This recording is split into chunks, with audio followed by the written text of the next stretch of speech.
Hey guys, Riley here again, coming to you from my lounge in my apartment.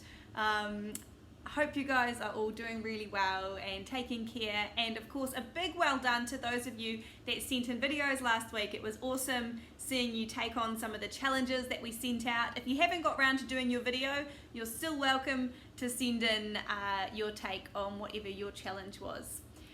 This week though, we've got a new challenge. We're going to look at some storytelling at home. We love telling stories, so I'm going to give you a classic storytelling setup. So a bunch of starting sentences that then you have to finish. Some of you might even have done this one before. So the first sentence is going to start with, once upon a time. This is where we kind of set up the character. So it might be, once upon a time there was a princess named Orangelivia. There's the tree with orange leaves outside. Orangelivia, who lived in a castle. Yeah, so that's the start of the story. And then the next part will start with, and every day. So you're going to set up something they do every single day, some kind of routine. So, and every day, Orangelivia would knit her scarf because she wanted it to be the longest scarf in the world. Awesome. Good for you, Princess Orangelivia. And then after that, we've got until one day. So this is when something's going to change the routine. So something's going to happen that's going to change it. Until one day, Orangelivia's little brother, Gracia, stole her scarf and hid it somewhere else in the castle. The next prompt will be because of that. And you can do this one a couple of times. I'd say at least 3 times, where stuff keeps happening because something has changed. So because of that, Orangelivia couldn't keep knitting, and she wouldn't be able to break the world record of the longest scarf in the kingdom. Because of that, she started crying and running around the castle trying to find Gracia. Because of that, when she did find him, she yelled at him because she was super angry and got really, really worked up because it meant a lot to her to win this record. Cool. And then the next prompt is until finally. So this is when it starts to kind of get fixed, whatever the problem was.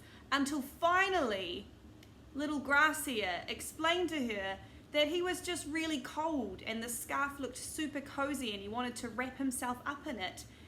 And she realized that actually he wasn't really a bad little brother.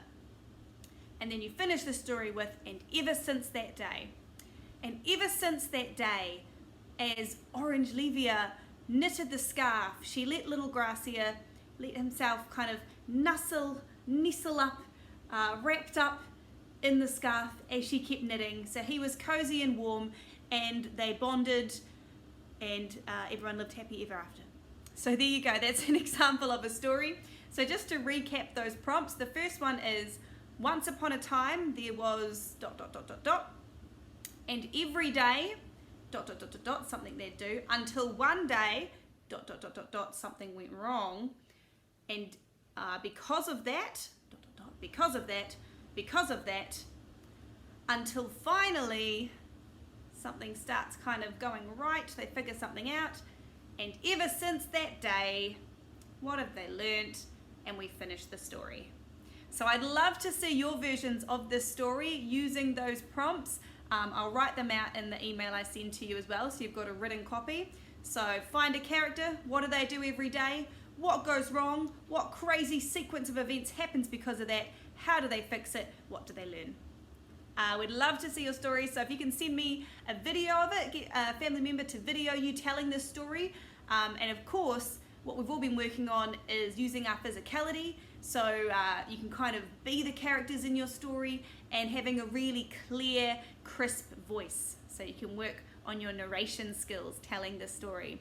You can upload the video, YouTube, Dropbox, any way you want to send it to me is awesome. And then we'll make a little highlight reel of just tiny snippets of people that send in their videos that we can put up at the end of the week on our Facebook page. If you've got any questions, email me. If you've got any ideas for creative projects you'd like to do, let me know and I'll stay in touch. Awesome. Bye.